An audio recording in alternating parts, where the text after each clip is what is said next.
What is up, people?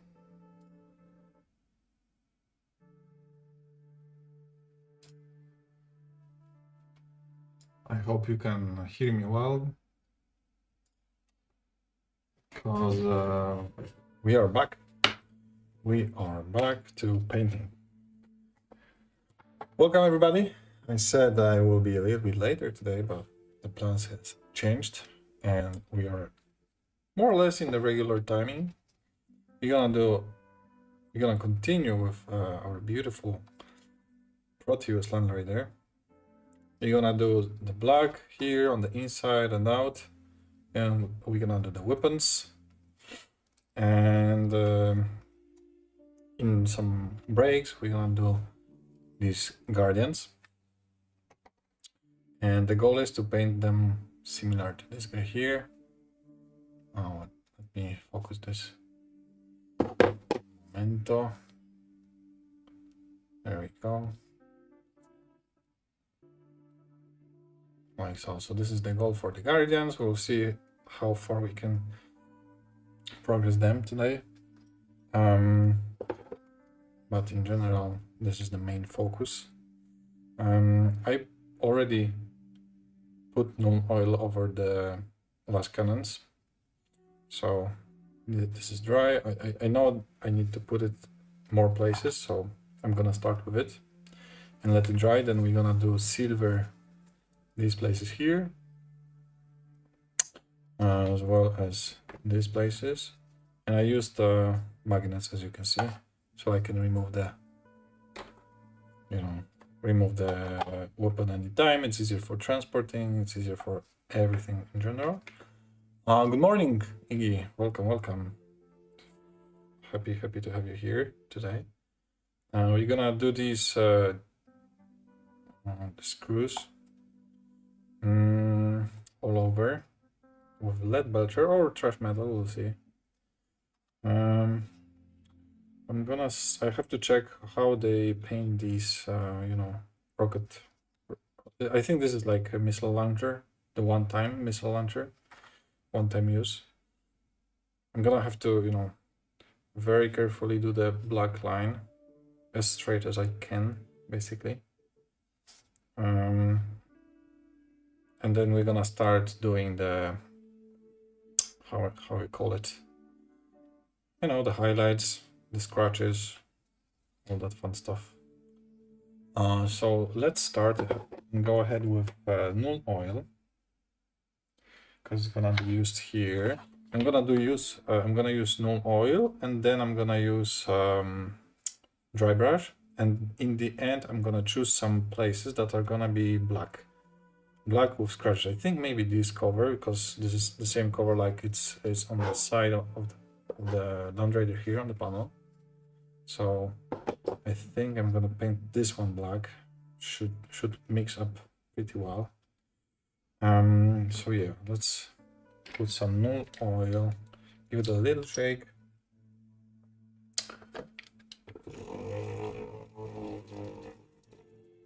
And for the guardians, I'm gonna paint the swords.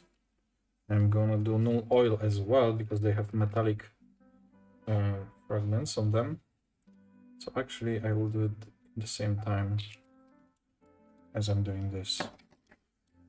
So it's already drying in. A little bit of lame and medium, just for the better flow and finish. It's it's less leaves less stains, let's say. I don't want to dilute it too much, because then it doesn't have the same nice finish. But definitely a little bit is it's all right. And well, I've tested it with water as well, and the water leaves stains, so I don't want to have this again. So let's just use regular Lamian medium. Lamian medium is just a medium to improve the flow of the paint and consistency.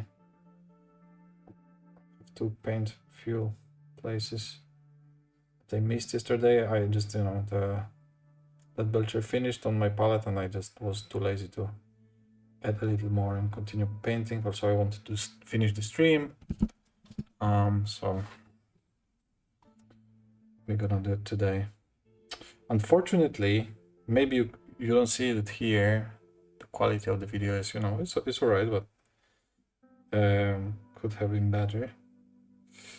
The thing is, my lead belcher spray, because it was all sprayed by, you know, by a can, leaves a very strange, very like dusty finish.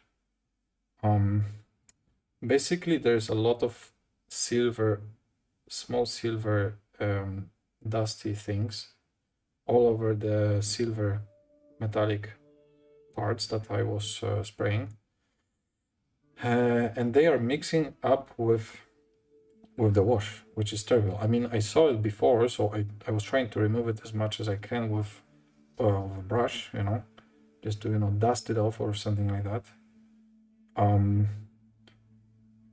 But it's still very very dusty in not a good way, you know. I think my lead belcher is old, or I don't know what happened to him basically, but definitely not what should happen. And my brother, he told me, okay, let's try to fix this. Let's you know, heat up the can. So basically what I did, he recommended to me to put it in the boiling water, or like hot water. And I thought in the beginning it will help, because you know, the flow started to be a little better while I was like shaking the can. And you know, first few sprays were actually pretty good, but then it happened again, and then, you know, it started to leave this strange kind of sand effect, like silver sand effect on the mini. And I was like, fuck, man, I don't know what's happening. So I don't know what's happened. Maybe you need to shake it more, or the humidity was wrong. Yeah, I was considering that. Normally I shake the spray super long. So, and I spray all my sprays in similar amount, but this one I was particularly spraying longer, because also it happened before. It's not the first time it happened with this can, but this is the only can that leaves this effect. So I stopped using it. You know, I was like, fuck this, I don't want to, you know, destroy my minis, they look terrible. I have to, you know, correct everything after, dust off this silver, small silver like dusty things. And but then, okay, my brother told me, next time try to use this this boiling water, heat up the can, and try again. So as I said, I did that. It was helping for basically like 1-2 sprays. Like the first few sprays were fine. Of course, I shaked so much before, and then it started to happen again. So really, I'm a little bit confused what's happening with this paint. I was like, you know, they are not cheap by any means, right? You have to spend like $10 to $15 or something like that. And if they are not usable, then that sucks quite a lot. Because usually I this is the first time I had this problem. I've never had this problem with the lead belcher paint. That's why I'm a little bit, you know, surprised, confused. And I was thinking about this humidity part, because that's correct. Here it's the humidity is pretty high. But that would be something that would happen also to other paints, no? Like if I would use, I'm using like white sprays. I'm using gray sprays. What is it? What is the call? Gray sear, yeah, gray sear. There you go. I'm using black and gold sprays, so you know it's not something unusual that I'm using the prime here. I use it always outside. I cover it from the sun, so I'm like spraying in the shadow. So I don't know, just a strange behavior for this particular lead belcher.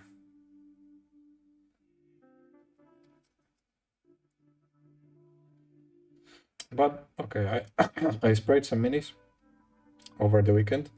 For example, what temperature you sprayed in? It's like 35 degrees maybe during the day here. So it's hot. It's hot. But as I'm saying, like it's not unusual hot. For the sprays I'm using usually here. My sprays are they endure even 40 or 45 degrees before, so I don't know. And I've never had this issue.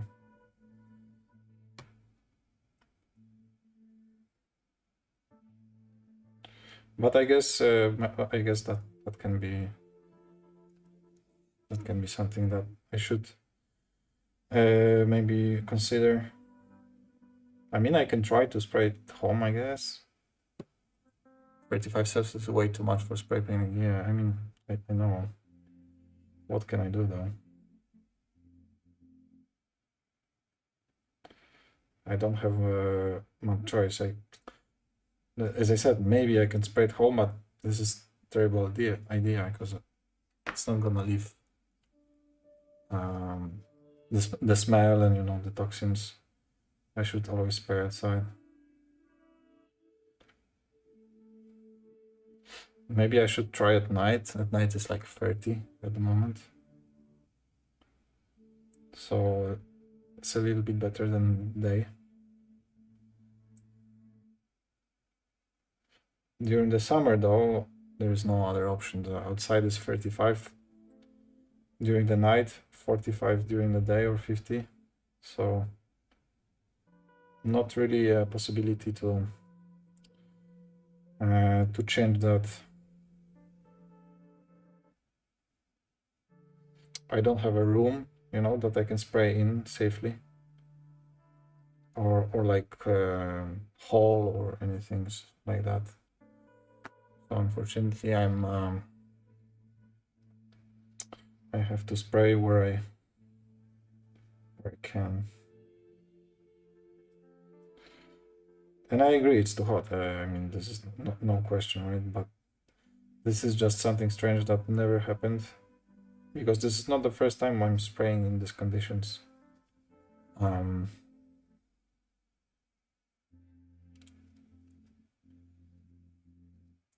If it would be like a regular thing, like I would notice it in the first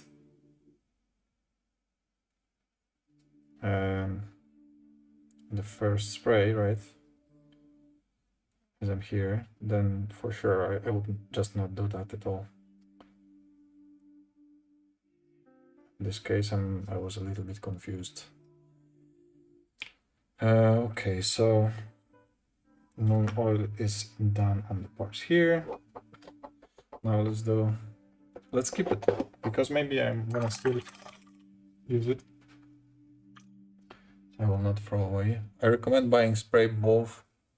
It really helps. Spraying both. Okay, I got you. Spraying both for home. Is it working also for airbrush? Because I have like a carton, like a box, that's pretty big. I'm usually putting the box on the desk, and this is my setup for airbrushing. There's no ventilation, but I'm using the mask. for the time that I'm spraying. So I'm trying to be safe as possible. At least I know it's not ideal, let's say, but I don't really have a way to do it differently. Probably I should have like you know, like a vent kind of thing to take away the air. It's a game changer. Yeah. Okay. It's gonna work with airbrush too. It's a game changer. Okay. I'm gonna check this out.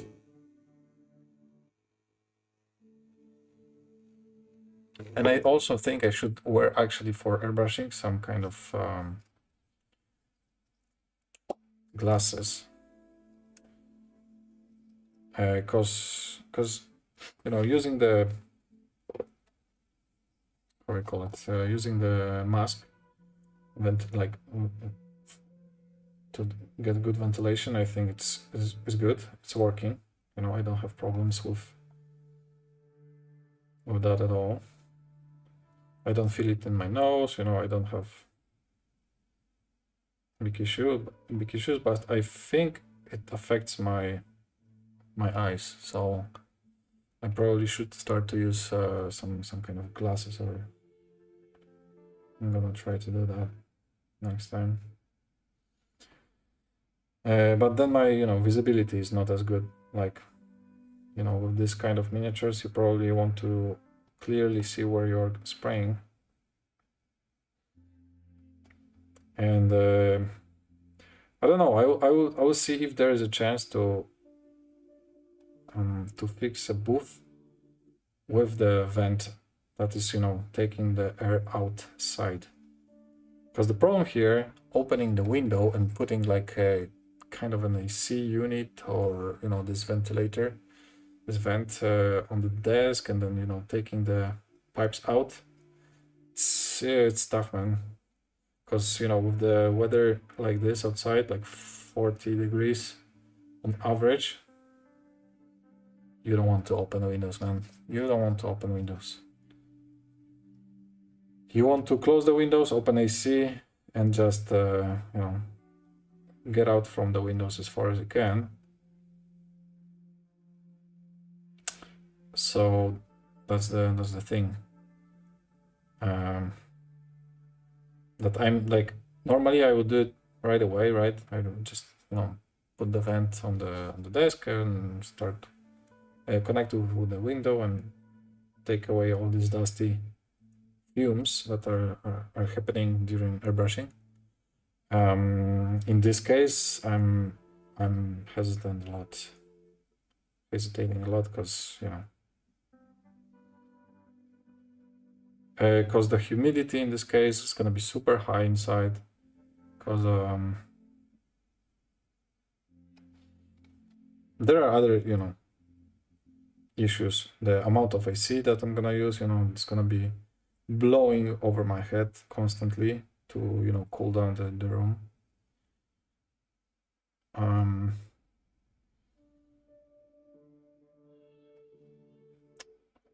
I would need to check out the possibilities, you know, just to see what is actually doable, what is, you know, what makes sense in these circumstances, because maybe this is the way to go forward, you know. Then I can spray inside with the cans, then I can airbrush more comfortably. So probably that's the best way to go. Just a lot of figuring out what to do with the vent, how to place it, how to not, you know, like get hot inside. Basically, how to block the heat coming inside while opening the window. Because the windows here are very strange. They're not like you think regular window in Poland, right? Like you just hold the window, open it, and close back. They're like how can I describe it so it makes sense? I don't know in English the word even. When you are opening the window in the, or not window, like when you are going to the mall, to the like supermarket or something, they have doors that are sliding on the sides.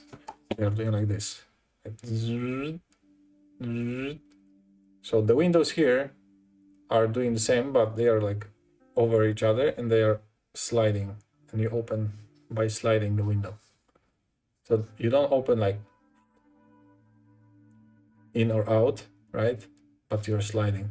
So if I want to put some pipes outside or put a vent, I have to do something like this.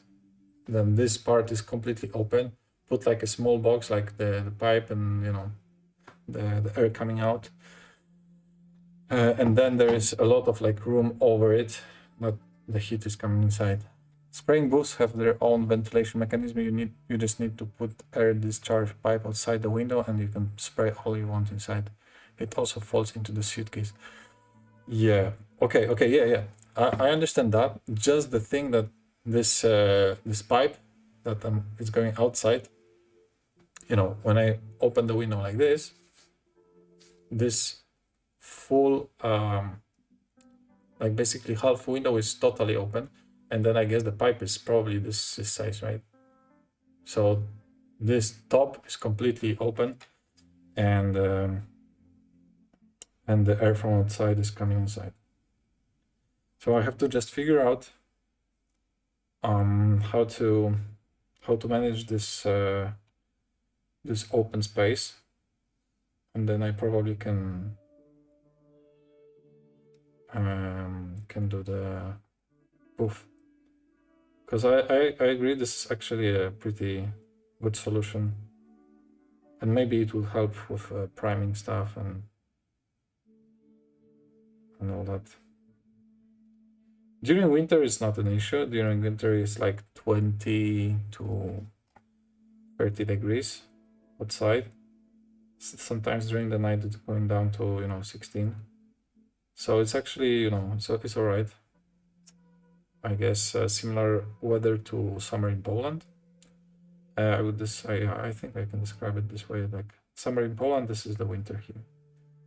But then any other season like spring, autumn, or summer, it's another story, definitely not similar to any season that's in Poland. I'm gonna try it though, because maybe, like you said, it's gonna help with the issue of a lead belcher being like dusty and stuff.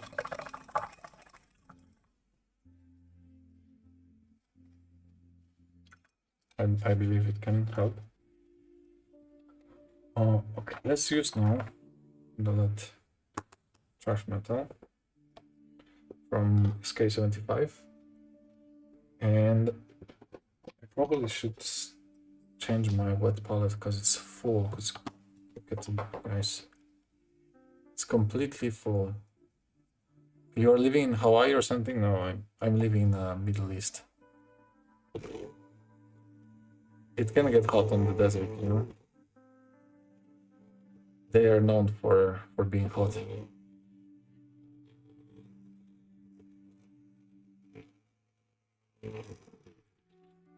And it's the humidity sometimes is crazy, especially during the summer.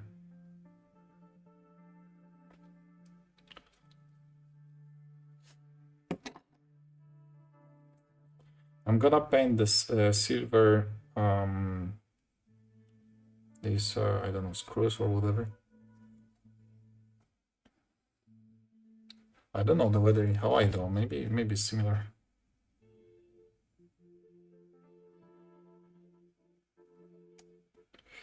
I should use smaller brush. Okay. Let's do something that I can actually control a little better. And this might.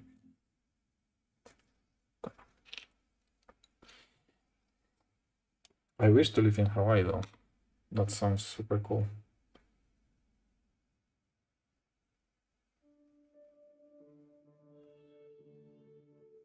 And it's always, you know, portrayed in the movies as a heaven, amazing place. Sounds something that probably everybody would like to go and visit.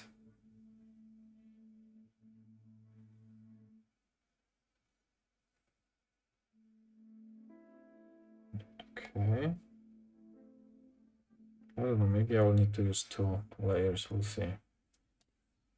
I'm going over a little bit on these black parts, but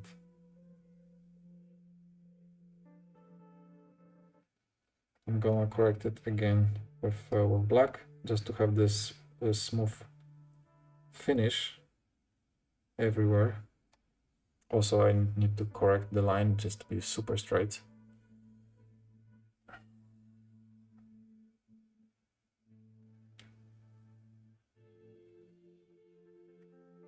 But this part hopefully is gonna add a little bit more life to the mini, a little bit more, you know, different colors, because now it's a little like flat, I would say. It's a little flat. You have this dark, very dark silver and gold, which is also like cold gold. And so far there's Middle East. I would have not guessed that. Yeah. In the Middle East. I mean, by the temperatures, you know,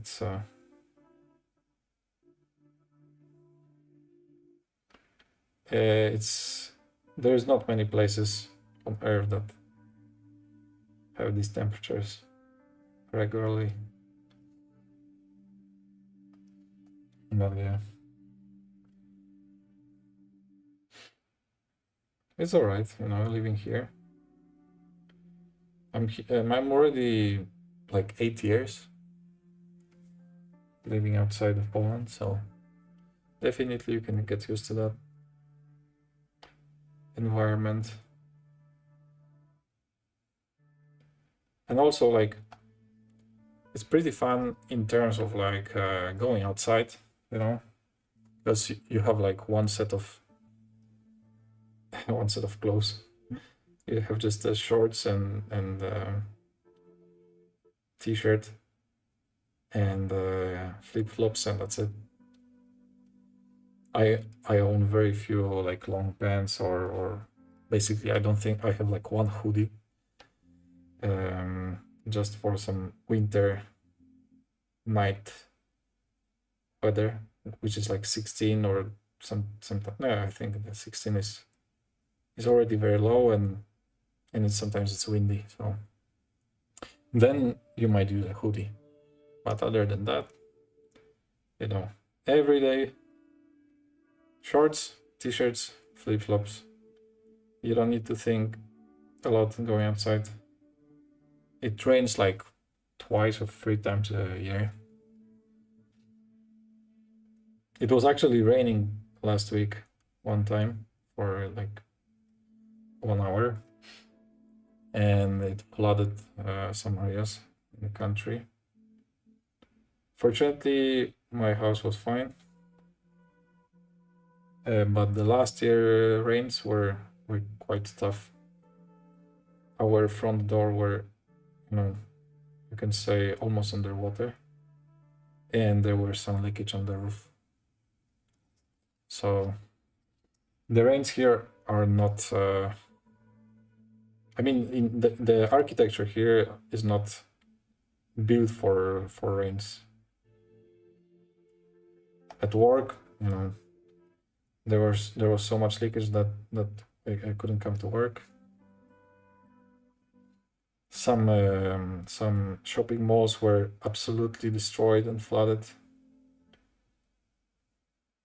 Mostly because of the roofs, you know, the roofs are sometimes very like made of glass, so there's a lot of sun inside, it looks nice. In the normal weather, when it's sunny, which is like 99% of the year, but when it's raining, then they're completely destroyed. You know, the roofs are falling off. People are completely confused. The cars are drowning in the underground parkings. It's a complete mess. Always there is a lot of people are start to sell cars after these rains, because you know even some of the roads are flooded and the cars are just or stopped or they have to drive through a lot of water. Of course, you destroy the engine doing that, and then suddenly you have a lot of cars on sale.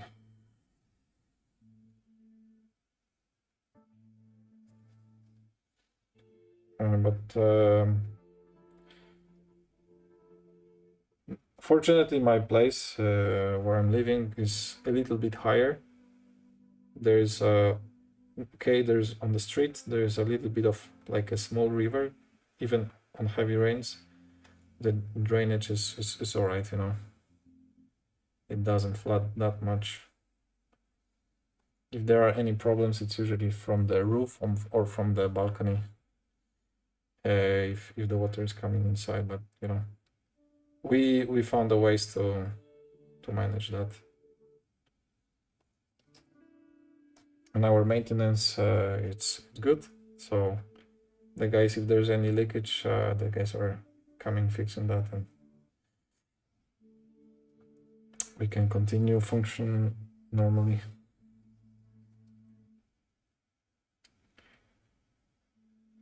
So there's quite a lot of these kind of screws here that I was planning to make silver, and I think this is actually a good idea. That's really interesting. I don't think it's very popular destination for Poles. It is not. There is a very small community of Polish people here. Maybe like Dubai or Abu Dhabi, it's more popular. There is more people. I don't know, but I am not there. I live in Qatar, so it's close, similar, but definitely not a place where it's a lot of people from Poland. I think it's maybe around 1,000 in total. And if you take to consideration different communities, like the biggest ones are probably Indians and Egyptians, maybe people from Bangladesh and Pakistan. They have like hundreds of thousands of people here, so definitely it doesn't feel like there's a lot of similar nationalities. There's not a lot of Polish people, let's say, because there are a lot of like different European communities. I think like Serbians and in general like Balkan is around 10,000 or something, so it's already quite a lot.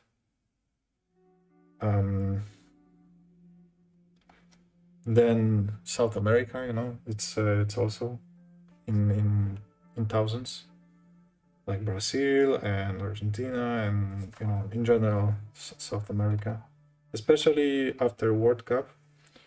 Many people stay for work, so it's even more than before.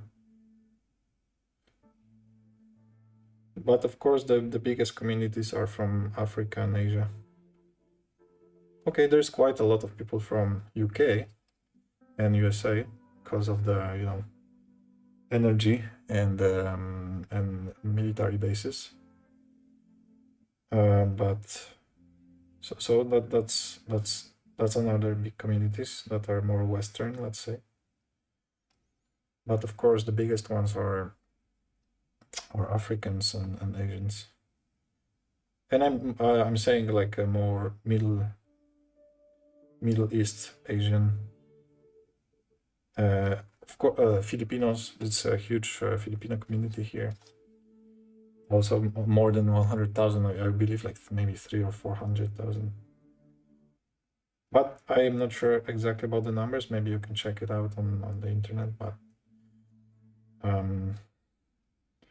there is much more people from this side of the globe. I guess you either come there for the loved one or work. No, my loved one is from Poland as well. And we are together here with my son as well. But of course, the work is done. So, you know, there's, as you said, two possibilities, and I think you are right. And the work is the answer. I get the opportunity this 8 years ago to go to Qatar to work, and I was like 22. I think yeah, I was 22, and I was like, "Fuck it, let's try," you know. And from that time, I stayed here. Of course, I'm going back to Poland for summer or for winter, depends where I can get the holidays. But my main,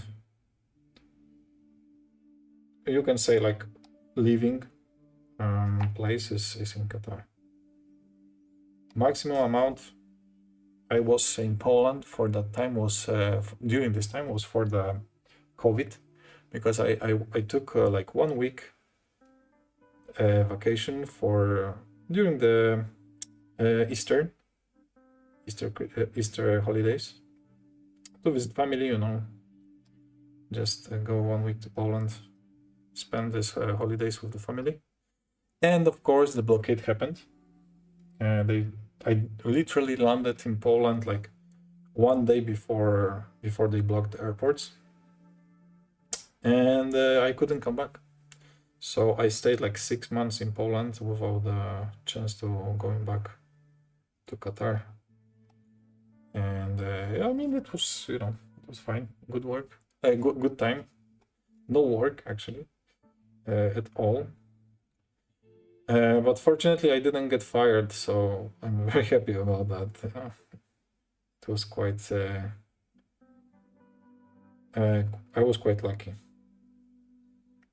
that you know, because it wasn't it wasn't my choice that I didn't come back. It was something that was over me, like the Polish government blocked travel, so there was just no way for me to come back. So they said, like, okay, yeah, of course, it's understandable, and it's, you know, it didn't happen just to me; it happens to many people. So they were understanding about that. But in general, yeah, I'm, you know, I just come for 1 month usually. This year I was during the summer. Usually I have the most amount of work during the summer, so it's not the usual time that I'm in Poland. But this time, because of the Olympics,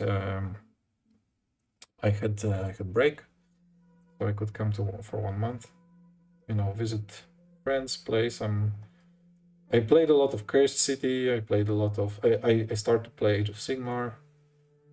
It was very fun time. Very good time.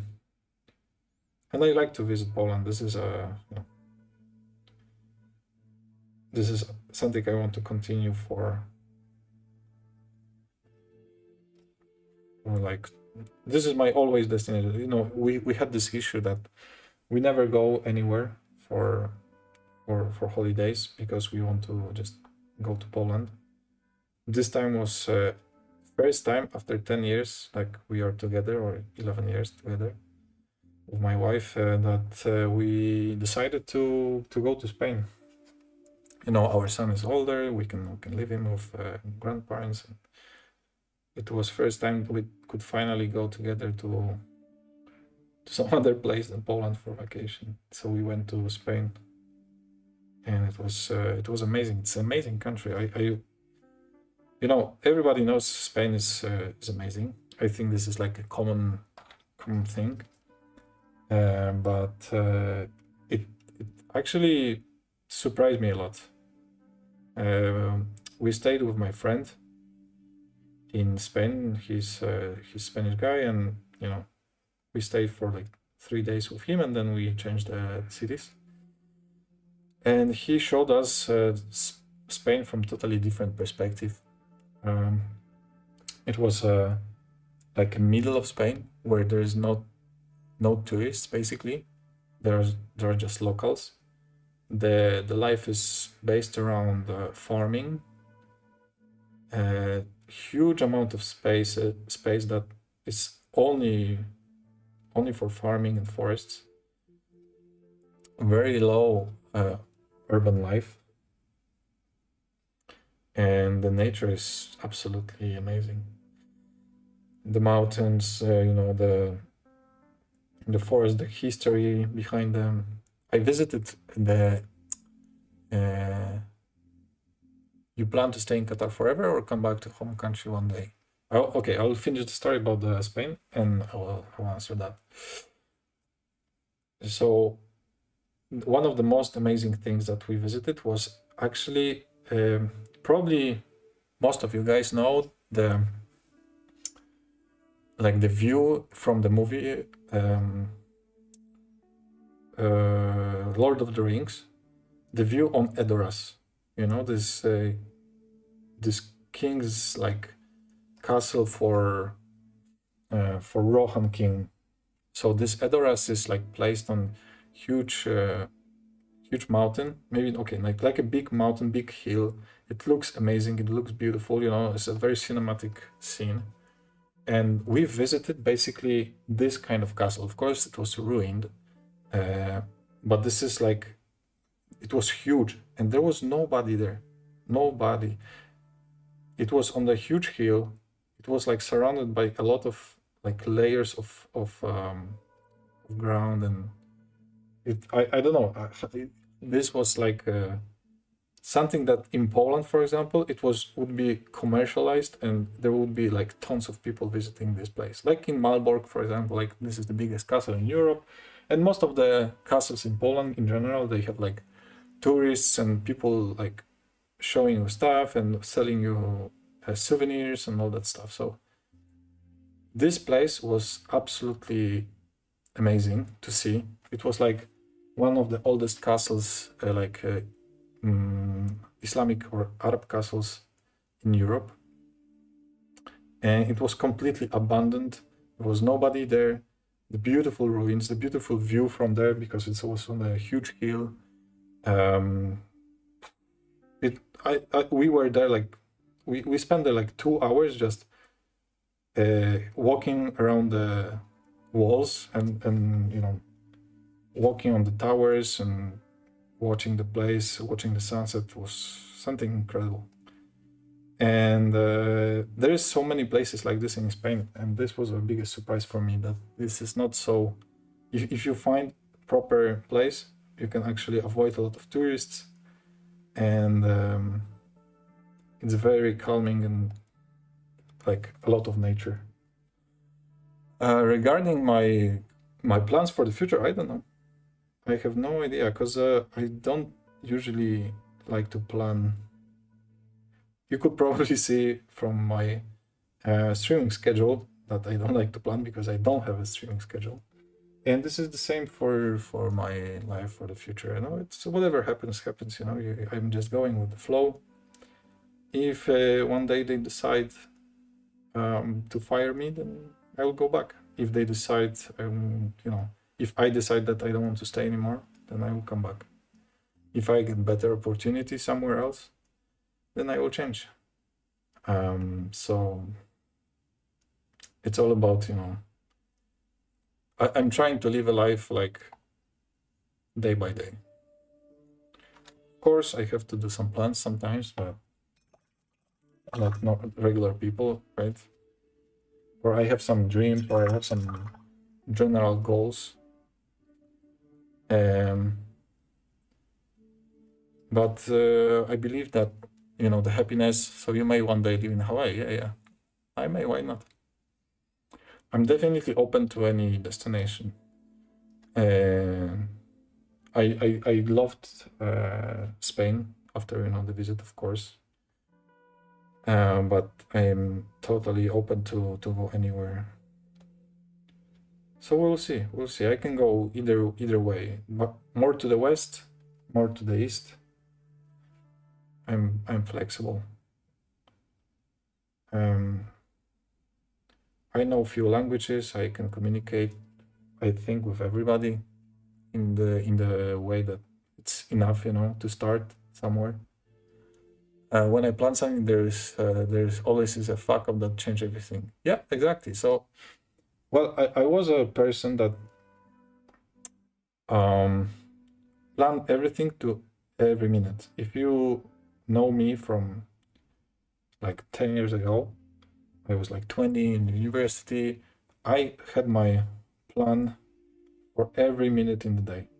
I basically like took a calendar, Google Calendar, and you have an option to make an event for a period of time. And from the minute I was awake until the night, everything was planned. I was like, planning stupid shit like eating. Like, okay, this time you're gonna eat breakfast. It's gonna take 15 minutes. Then you're gonna work. Then you're gonna study. Then you're gonna go to training. Then you're gonna, meet this person. Then you're gonna do this.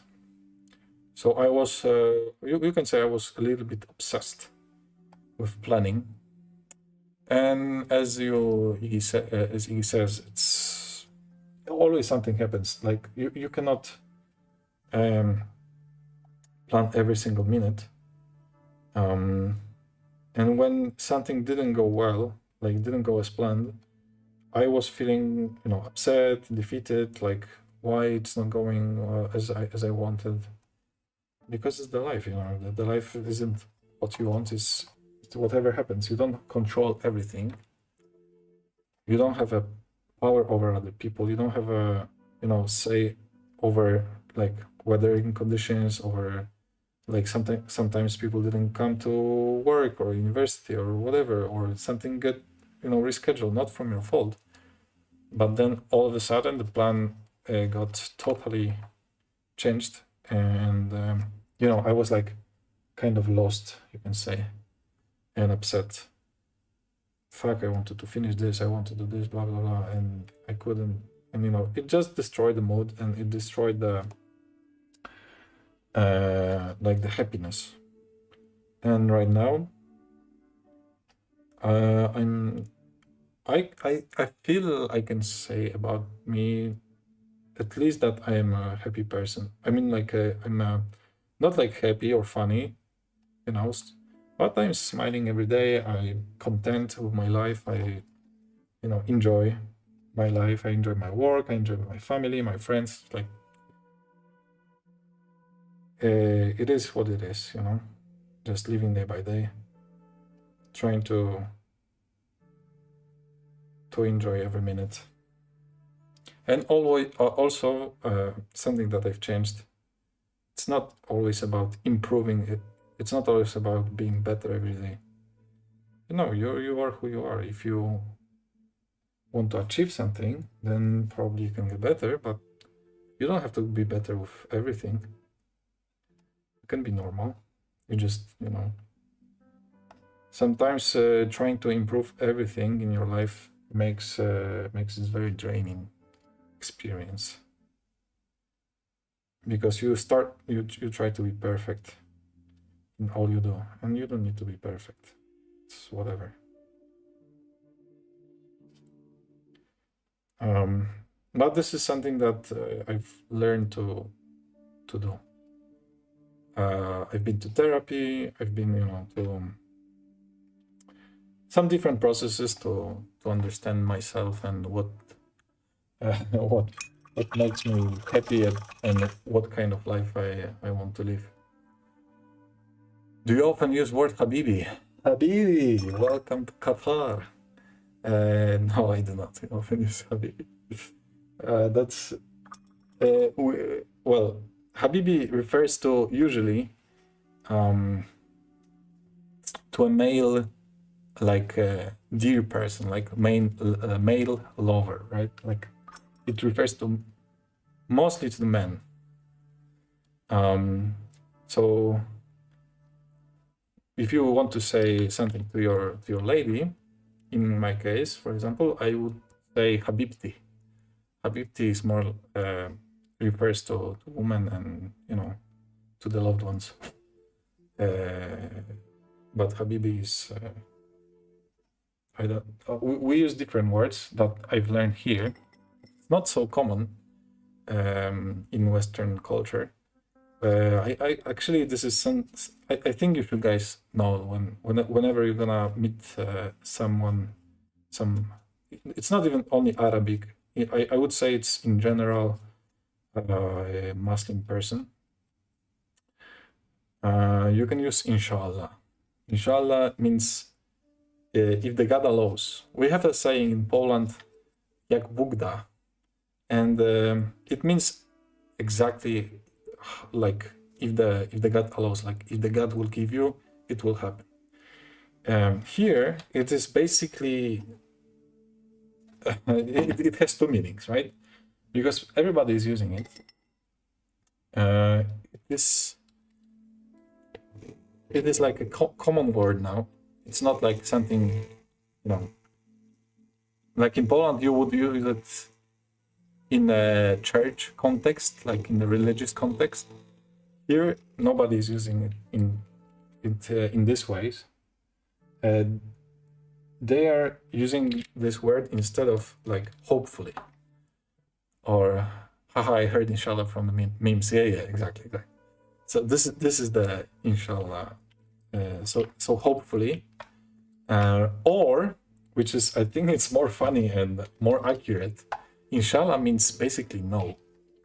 So if you are a little bit in this areas, in this culture, Arab people do not like to say no. They don't like to upset you. They don't like to make you feel like they didn't allow you something. So instead they are saying inshallah. So basically it happened many times to me, right? I was asking, for example, for like a simple thought experiment, and it's not only thought experiment because this actually happened, but I was asking for a raise at my work, and the boss said inshallah, and in the beginning I thought, okay, perfect, inshallah. So if the God allows, I will get the raise, and I will get the raise, right? Because inshallah means like, okay, hopefully, yes, hopefully I can manage to get you this raise. But in many cases it means just no. So instead of upsetting you and saying sorry, no, we are not gonna raise you a salary, they will say inshallah, and they will just remove themselves from the responsibility of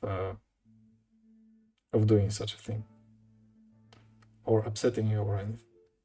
Because in the end, if you didn't get the raise, it means the God didn't want to give you the raise.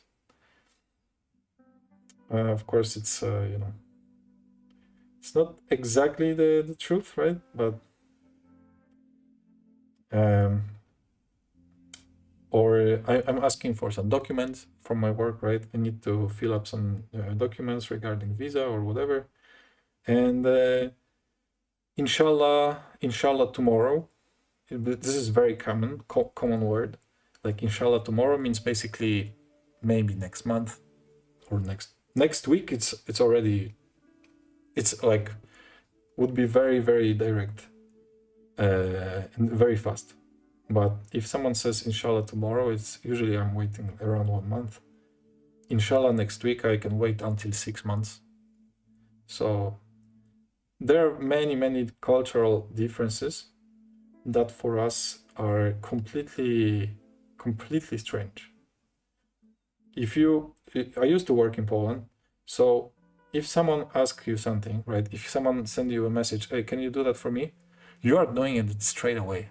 And or like you are saying, sorry, I'm busy right now, I'm get back to you in 1 hour, and the things get done basically as you ask. Here, no. Here is, if you ask for something, then you have to be very, very patient, and inshallah, it's gonna be done when it's done, in its own right time. And the beginning was tough. This is very interesting. Any more phrases commonly used there? Yes, I will tell you in a moment. Well, actually, I can tell you right now. So you can say inshallah, you can say just, salam alaikum, right? This is the common phrase to greet people. You can translate it like peace be upon you. Like I think in Poland you can say pokój z tobą, right? So it's very like very nice, very common greeting, and like I like to use it. You can say salam just without full phrase. Salam means peace. So it's very, very nice, very like calming greeting. You can say kefalek, which means just how are you. The greetings here are sometimes are taking a long time. I don't know all the greetings. I'm using just the regular ones, like kefalek, alhamdulillah, shlonek, tayyib, tamam. So these are like phrases or words that are used for greetings. They always means similar, like hope you are good, everything fine, how are you, or like tamam, good, right?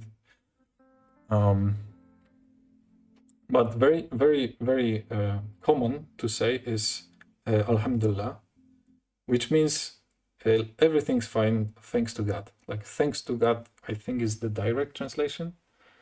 But you use it in the way like you thank God that everything is okay, like everything is going well, everything is going in the good direction. So you can say alhamdulillah. And this is similar, to inshallah. Most of the expats, right, the people that are living here, that are not Arab or not Muslim, they are using these phrases as well. The other thing is mashallah. Mashallah, you say when something is like very nice, very, very beautiful, very amazing. So you can say mashallah, like, oh, that's so nice, that's very beautiful. This is you did very well in this context. So I would say these three are the most common, the also used by expats. So inshallah, mashallah, alhamdulillah. There's a lot of la, I know, but that's the how the language works here. And you can say if you know Arabic a little bit, that maybe my pronunciation isn't like correct or whatever, but the thing is there's so many dialects and people saying these words in different accent, in different a little bit different pronunciation. Nobody will say anything if you say it like you hear, like you try. Because for example, I told you how it's like how are you? It's like kefalek. But actually in other places like in Lebanon or Morocco or in different Arabic speaking countries, they say kef or kif or kifel or kifalek, or like they have the little bit different pronunciation. The meaning is the same, but the thing is the Arabic is how you call it? It's like sounding language. It's based on sounds, and the sounds can be different, and I don't want to, you know, get into the pronouncing stuff because, you know, it's not channel about Arabic language. So on YouTube, I often see shorts from Rudy Ayoub. He often posts Arab comedy used in everyday life. Rudy Ayoub, maybe I know him. I don't know. I might check it out. Check this out. But then yeah, then exactly, you know what I'm saying, like this inshallah, mashallah. Probably he's using this mixed with English, right?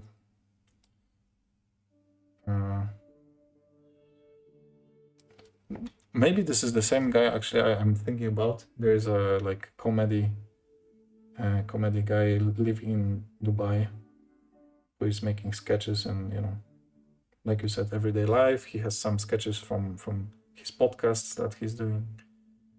It's pretty funny. So yeah, that's part of the lives in the Middle East. If you ever think to come here, I know I'm not very like I'm pretty biased, right? I live here a long time, so I just can recommend coming here and see how it is actually, because the media coverage is, you know, it's not very accurate. To be honest, I didn't know that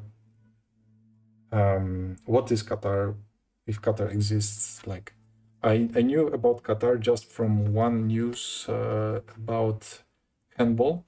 Maybe you remember, guys, there was a handball championship in Qatar, and they've bought like players from different countries, from Serbia, from Spain. They just paid for their passports, and they paid for them to play for Qatar national team. So this was like just one thing that I knew that Qatar existed. And the other thing was I was watching some volleyball, and there was a competition in Qatar. It was called like Club Championship, and there was Skrabel Hatov was playing, I think, in this competition.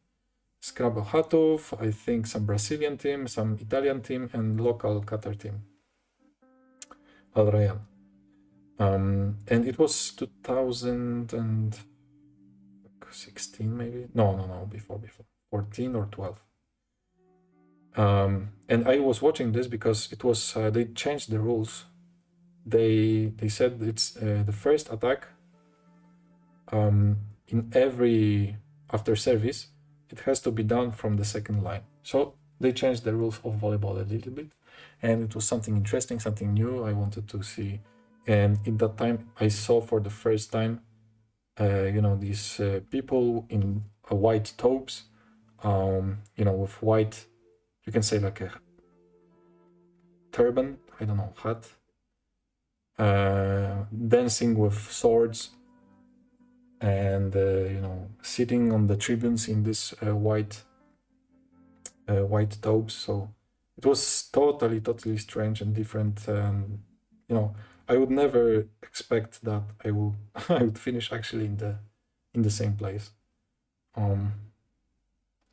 But this was my only like two things that I knew Qatar existed, and then when I got the offer, you know, it was a completely new experience, and yeah, I mean, it is until now, it is an interesting experience.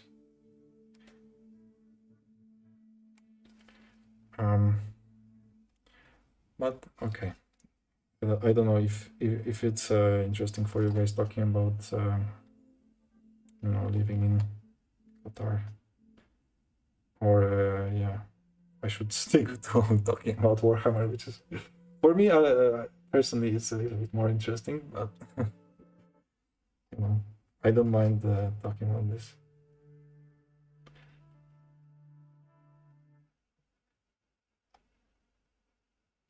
I don't know if you saw, guys, the new bikes for squads and new prospects. I think they are prospects. So that's pretty hype.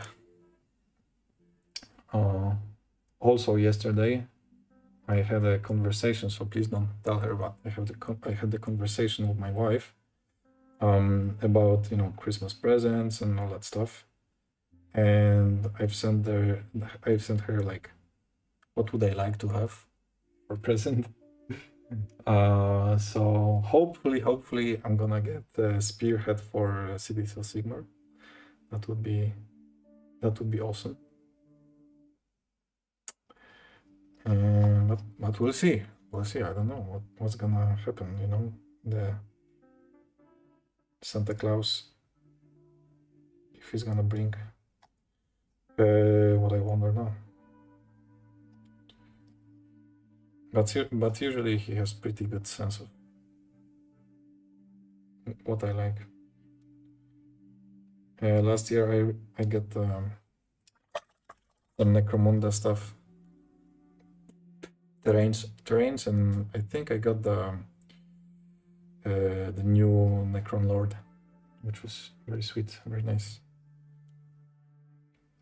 It's very interesting for me. It's very exotic, but it would be probably better to go back to Warhammer. Yeah, exactly. We are in the Warhammer chat. So everybody can, can relate or whatever. But as I said, if you have some questions or interested in this place, then I'm open to talk about it. There's many funny things happening here, but it's also like regular life, There's not I don't think it is much different than living in Poland. No, okay, this is actually not true. It's completely different than living in Poland, but you get used to it. You just get used to the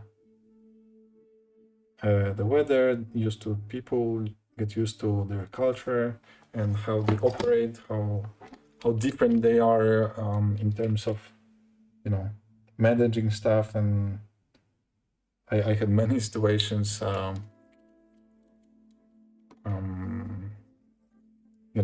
I asked like I wanted to see my friend for coffee and came like 2 hours later. So there are some things that are much different than we are used to in Poland. Yesterday I almost finished my first jet bike, Juggersaut. Oh, nice. So if it's on Discord, I have to follow up and check. That's amazing, man. The jet bike, but what kind of jet bike? Is it Custodes jet bike or maybe Eldars? If you didn't post it on Discord, then just go ahead and put it there. I'm gonna check it out.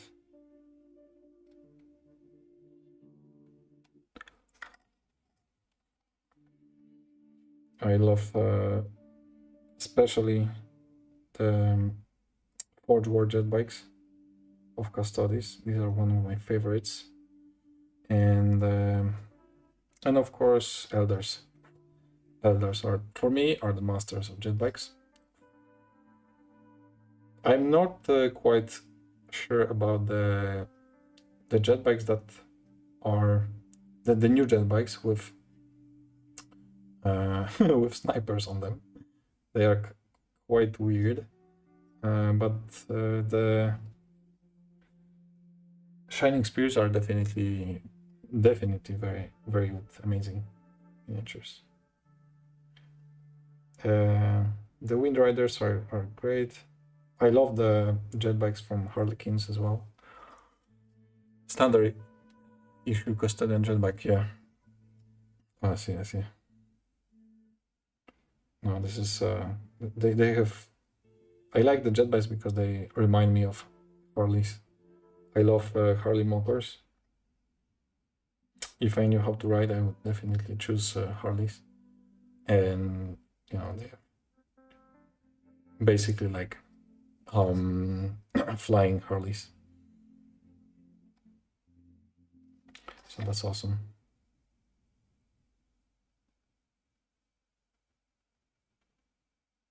And maybe I will paint soon one of them. They are steady, ready to be painted. Waiting in my drawer. Already primed. So, no. And they look quite fun to paint. Maybe you can test that, you know.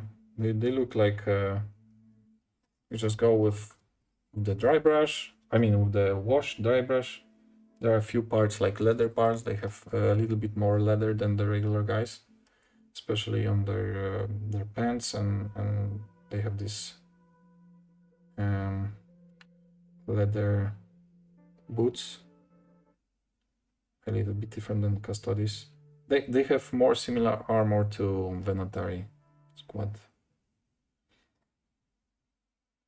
which is good. I like this aesthetic, definitely. Shit.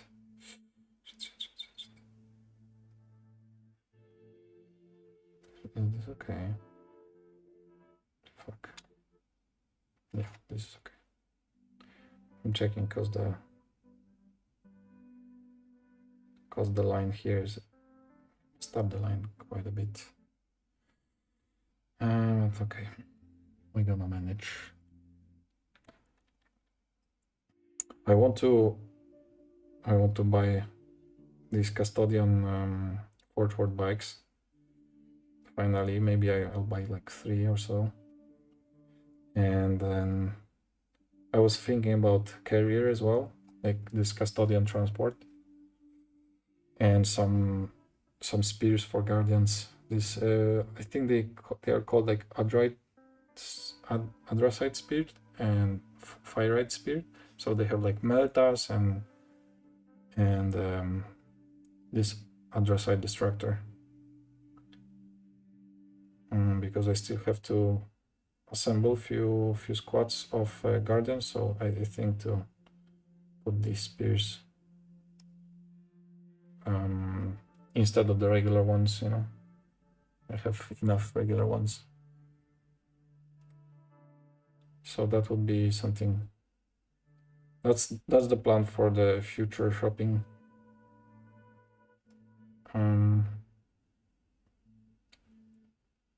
That's not included in the like Christmas wish list, you know.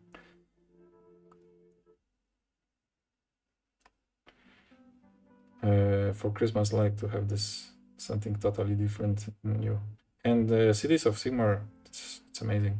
They have this battle force, so I wish to get the battle force and spearhead, and then I have pretty good amount already to place Age of Sigmar. Just I need to assemble everything and paint, of course. Painting is because that's why we are here, right?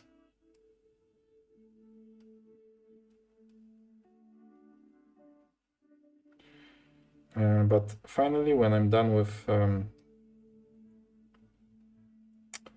this Land Raider, and hopefully it's gonna be soon. I don't know how many hours. Okay, it's 1 hour, 13 minutes. Okay. I have time until like 1 o'clock, so 45 minutes. No, 35 minutes. So not too much. I was hoping to do a little more today. It is what it is. No stressing about that. I can finish tomorrow. So yeah, I will try to finish this black, and I think the white one coat is enough, because I already painted so many coats here that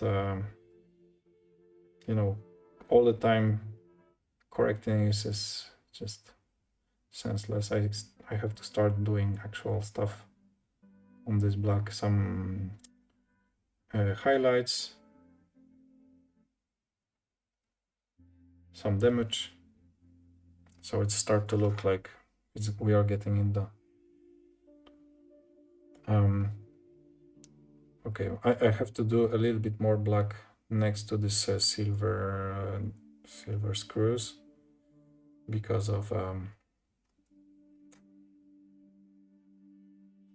my mistakes from before. So before I do that, let's use this black we have left and paint this part black. I want to cover this. It is basically a cover for a weapon, right? To not get destroyed. So I'm gonna use like the first very thin, easy layer. And then we're gonna paint a little bit heavier layer in a moment. And it's gonna have like scratches and highlights as well. But other parts, I should check out what's exactly on the what's the paint job on this last cannon, because I think it has more black parts. Like this thing, I think this is like a scope. So I think this is this is black as well. Maybe some parts on the gun itself. So I have to actually pull up the picture and see.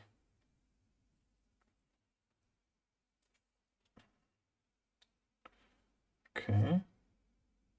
Let's make this part black as well. Maybe something black here on the back. Here we go.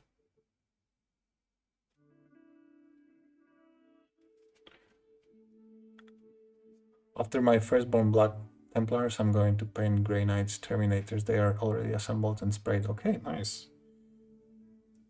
I'm very, very glad that you are progressing with the painting, you know. This is what we do here. This is all about. This is what's all about. Wait. Fuck. I should first dry brush it with Iron Breaker. Okay. I messed that up. What to do? I'll let it dry and then I'll do the dry brush. I forgot about that completely. Grey Knight Terminators are I like the models, but honestly, Francois, welcome.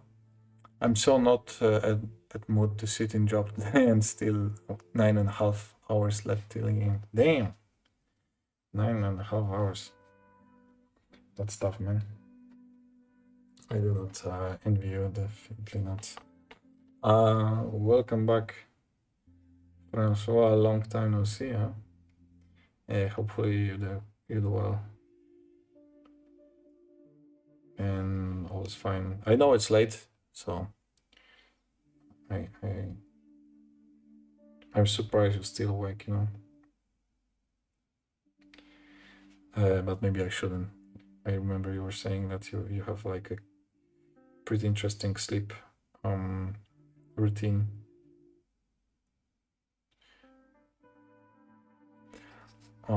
But as I remember correctly, are you self-employed now, or you're working in Iggy? You're working in this lottery. I think so, right? If I'm incorrect, I'm so sorry. But this was something that you know, was in my mind that you were doing. But so how many hours do you work already? If it's 9.5 left, did you just start it or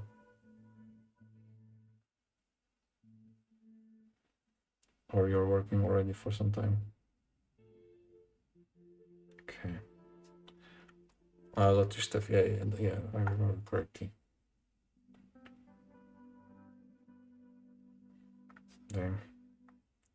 I mean, hopefully there is not many people coming, and you don't have a lot of work. But I get just sitting there. It's probably not the most fun activity. Let's create a little bit more of this null oil, because now I remember what I need to do. of course need to do all these screws around. So it's quite a lot of paint. Okay. I'm gonna touch on these places here.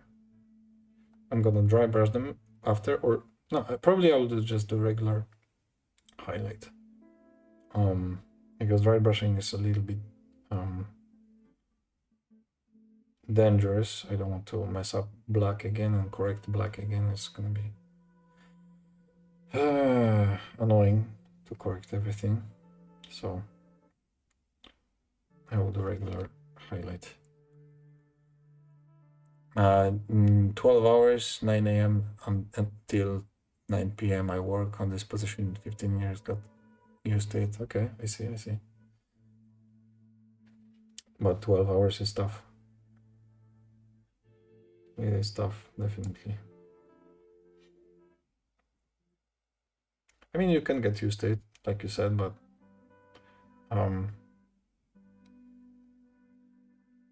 sometimes I work like 16 hours or so, but it's usually just for a short period of time. Like, 1 week or 2 weeks. And then it's going back to normal.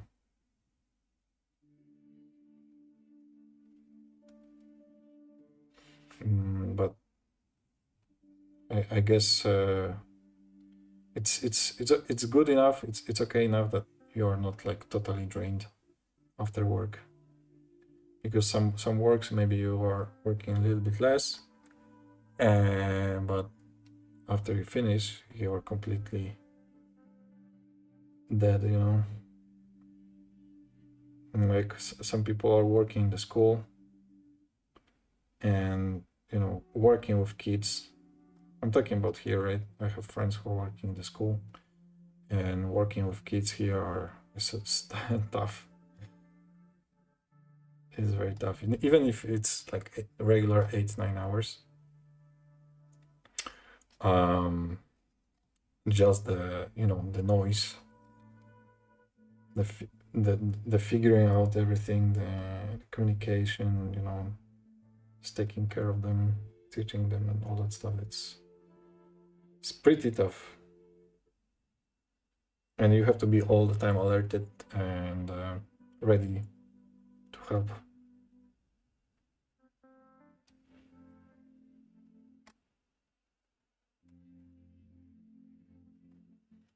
It is what it is.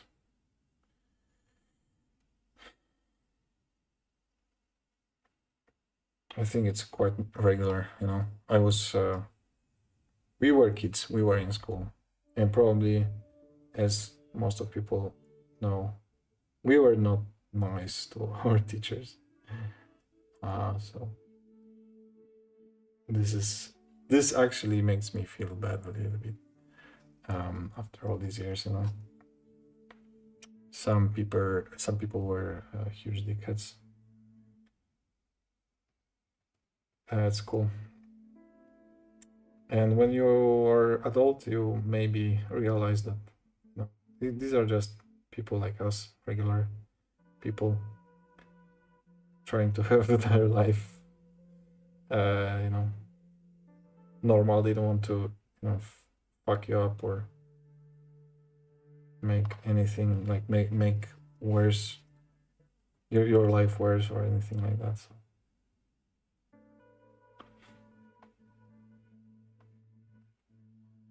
it gives a little bit perspective, especially when you start to have kids as well.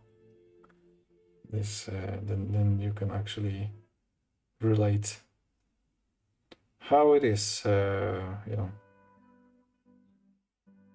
and when you think, okay, oh shit, he has to or she has to take care of 20 kids or 30 kids in this age, it's tough. It's real tough. So all the best to the teachers of the world.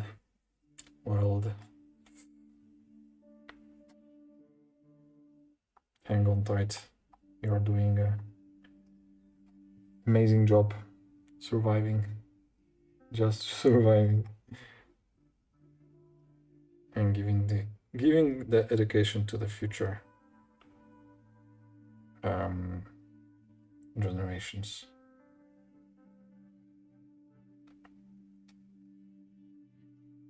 And the education is the key, guys. It's the key. At least to have something, you know. To know math a little bit is gonna be already much better in your life. Iggy, maybe this month we will manage some weekend or something. Would be fun. Yeah, there we go, guys. There we go. Painting session. Maybe you guys can meet over on Sunday night, you know, when we start streaming. We're gonna do the stream probably as usual. Polish time probably 8:15, 8:20, depends how I can manage to come back from work. And you know, you can hang around, paint. This is what we do over the Sunday streams.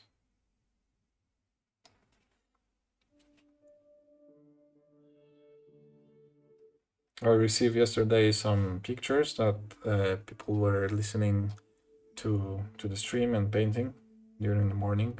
So that's encouraging, you know, that's inspiring, definitely. I'm happy to see people are actually, you know, committing and doing stuff. Like you can say, I can say like with me together.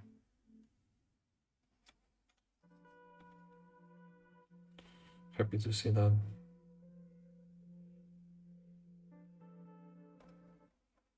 Oh shit, someone is knocking. One moment, welcome back. Someone's knocking at the door. I'll be back in a minute.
All right, guys, I'm back. Just some delivery.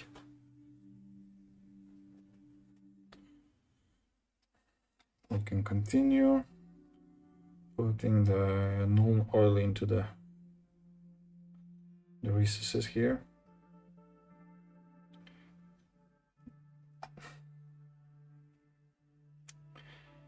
Damn, that the vehicles are quite a lot of work.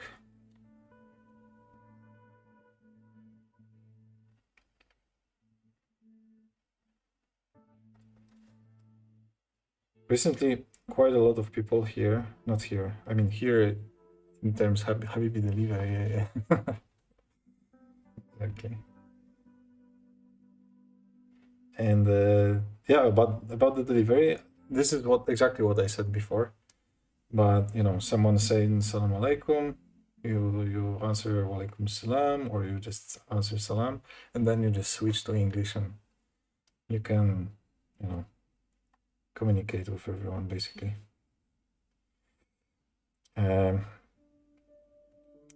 But there, I'm in a group, you know, here for painting and for Warhammer in general, and I was like a little bit hesitant, and I am still hesitant about that. I was thinking to, you know, put the link to my stream, promote myself a little bit, I don't know what you guys think. Is that a correct way to try to reach a more wider audience?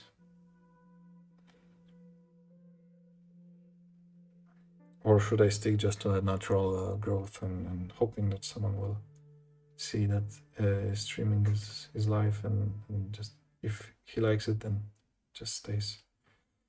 I don't know, honestly. Would be good to get some feedback on that. I'm not like huge on growing this community as well. I'm very happy where it is, and of course it would be great to have more people painting. That's it. Yesterday I started next bike, did first code biker golden reds. Perfect, nice.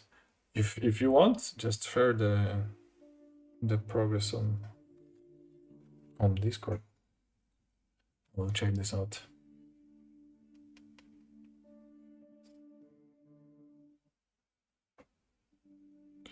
But in general, I saw people just saying that if they can meet, if they can meet and paint, if there's any place to do that, or because they are watching a lot of videos, painting videos, and I was like, okay, maybe actually people could be interested in what I'm doing here. So I don't know. Maybe I can try put some links here and there. See what's up. What can happen. Let's do dry brush. Let's do the dry brush. So it's gonna be on the side. I'm gonna take, I think this brush is gonna work the best.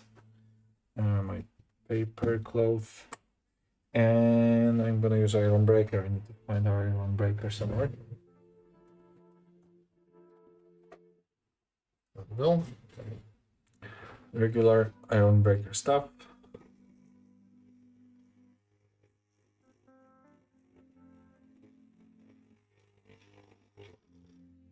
Okay.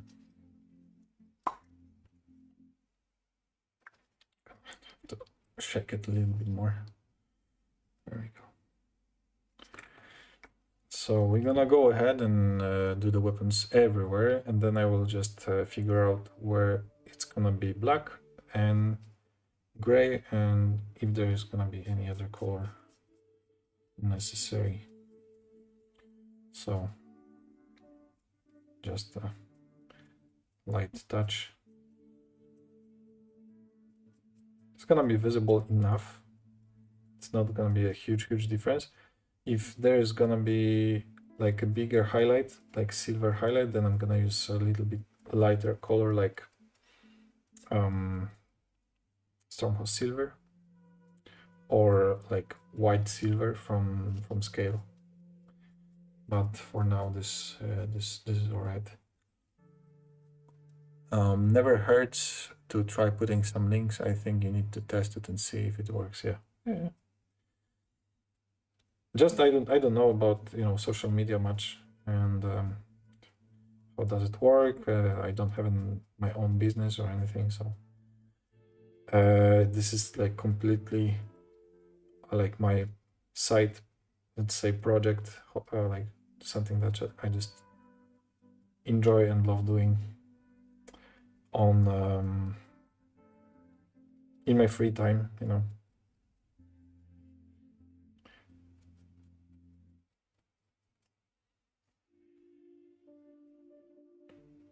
So like, for example, growing the audience is something that I don't think much about, because I don't think it's gonna give me or earn me any money, right?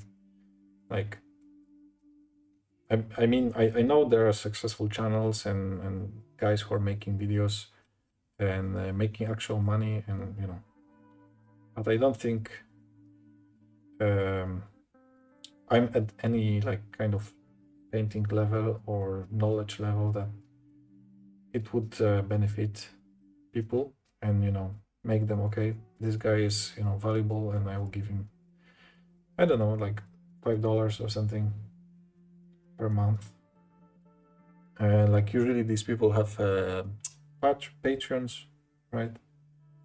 Patronite, whatever it's called, and you can support them if you want.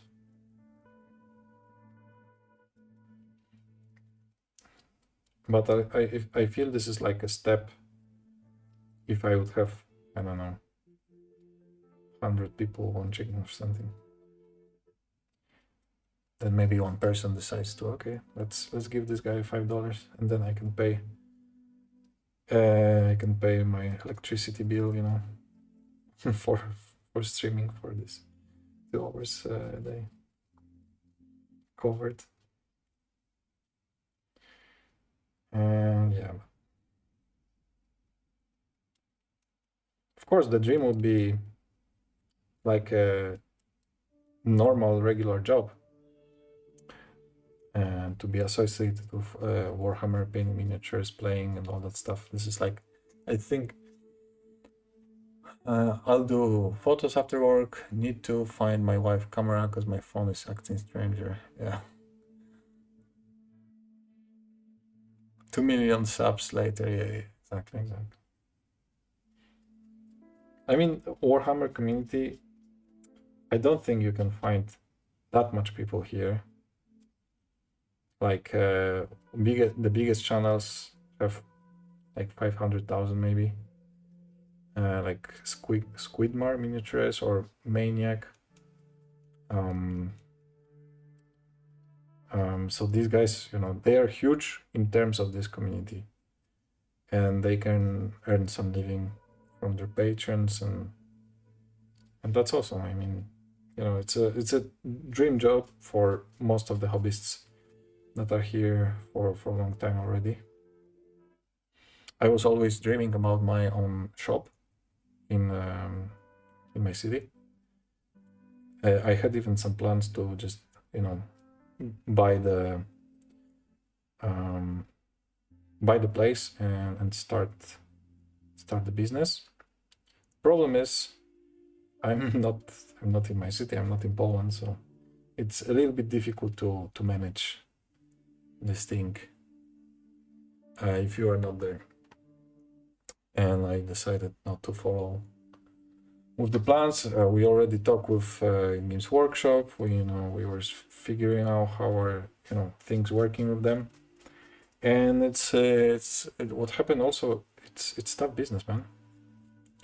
The conditions that Games Workshop are presenting are not easy to actually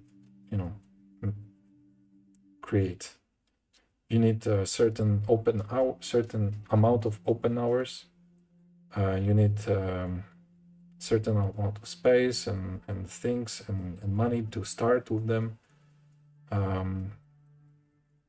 So it's completely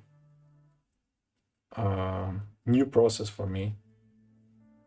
My brother as well. We were thinking to do it together, of course, because he's in love in this world as same as me. There's not enough boobs on Warhammer streams. Okay, so maybe that's something I have to consider in my thumbnails or something to reach a wider audience. Yeah, but yeah, I understand. Like in general, the amount of subs in even the biggest channel. I think like Warhammer channel doesn't have like 1 million subscribers. I think they have like maybe 500,000 or so. I think they are under 1 million though. And yeah, I mean, probably the boobs are helping to reach more people. But then I don't know if you are reaching the right people that you would be enjoying as an audience. Some of them maybe, yeah, but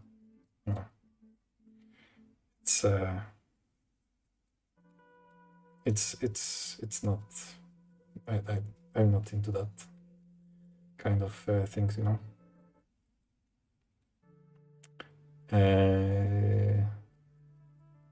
But for example, I saw yesterday an amazing video from Maniac, and he was doing like a non-metallic metal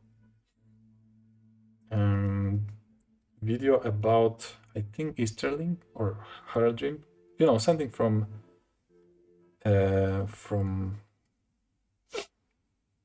Lord of the Rings, and it was really well done video, well made video. And I was just wondering, okay, if he's doing something like that, I think I can do something like that. I don't think, you know, this is like super difficult or I mean, no, it is difficult to paint like him. He paints really well. He's talking, his non-metallic metal was amazing, and he's really talented. He's doing it for a long time already, so definitely deserve the love and success he has. But I always think like, okay, probably I can do something similar, or definitely he's also charismatic and he knows how to do the videos. Montage is something probably that helps as well. So I'm very happy how he does stuff, and I really like enjoy his videos, and he's like, what I want to say, he's like inspiration for me, and inspiration for things I want to do, and basically like living a dream, just painting Warhammer, playing Warhammer, and enjoying the hobby without caring too much of a regular job.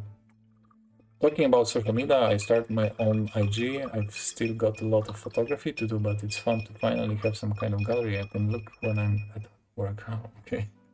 If you wanna share, if it's not something, you know, overly offensive or anything, then I don't mind if you putting the link in the comments, and then people can, you know, follow you.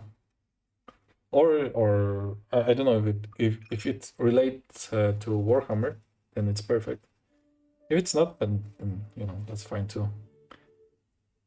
Maybe it's maybe someone, you know, find it interesting and useful.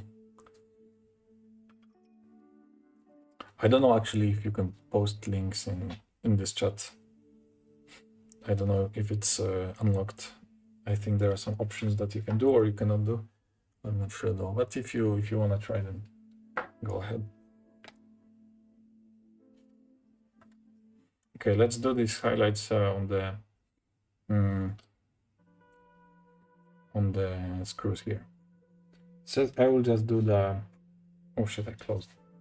Stupid. You have an amazing gallery, Jagger. I must start my own, make it better than it is now. Okay, okay. So you actually saw it, perfect. Or just do this highlight from the top. Let's start going this way. Just a little touch.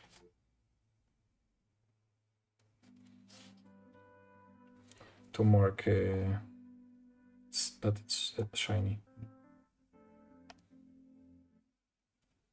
There we go.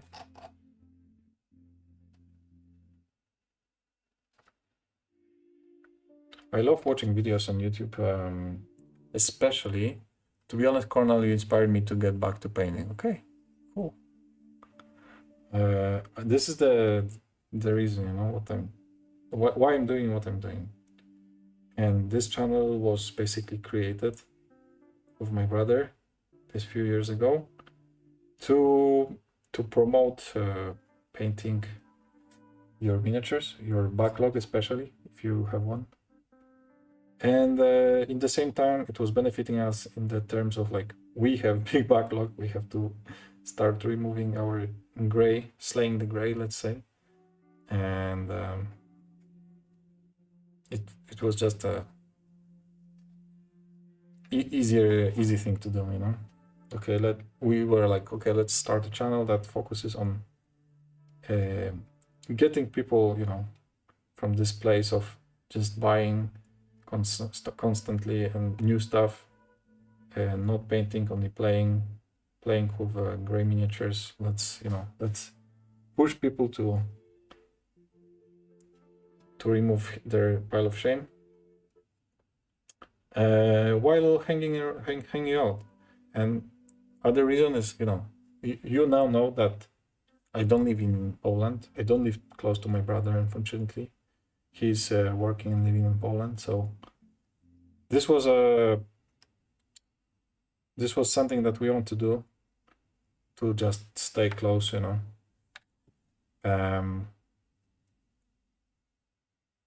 because it's a reason to call each other every week, talk about our hobby.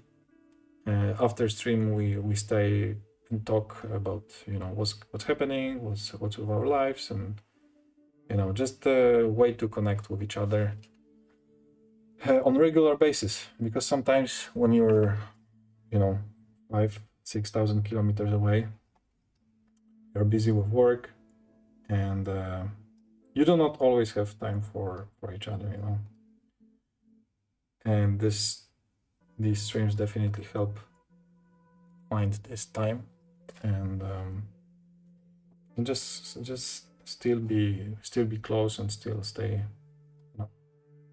connected together, all that stuff. And it was never meant to be any like huge channel and money machine or anything like that. And it's not, still not. So it's not like something changed. It is what it is. But definitely, watching other people that are having the same content or like similar content makes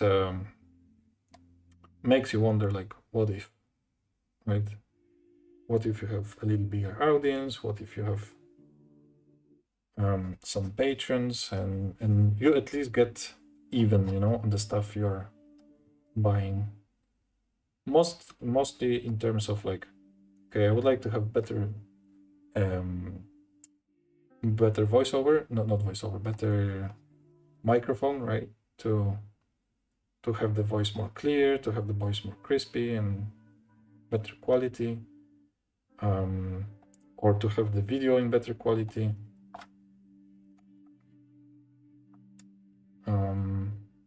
So it like pays off itself. That's the dream, of course, but maybe I just should put my own money in the stuff. I mean, I put already a lot of money to this. I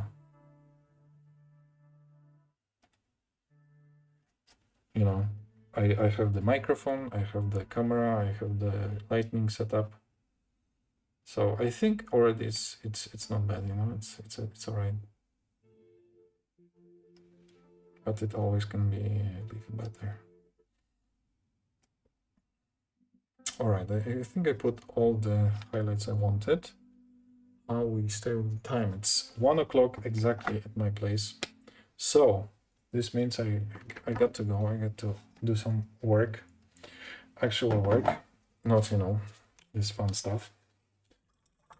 Finish the fun. Thank you everybody for coming today. I had an amazing time. I really appreciate you hanging around with me, just listening to my stories, interacting in the chat. Hopefully see you tomorrow, because tomorrow I'm gonna continue streaming, probably around the same hour. And tomorrow is the last day of the week that I'm streaming in the morning. So tomorrow is the last day in the morning, and then you're welcome to join our Sunday streams that we talk in Polish, actually. And we talk about the news, we talk about the new releases, what's going on in Warhammer. We talk about our games during the weekend, because usually we play on the weekends. Some Necromunda, some Heresy, sometimes Miłosz is playing Age of Sigmar or Song of Ice and Fire. So there's a lot of stuff that we talk about. And it's in the evening on Sunday, where usually a lot of people can, just stay home focus, on their hobby. So yeah, that's the idea. So far, thank you so much for coming today, and have a great day, have a great night, wherever you are.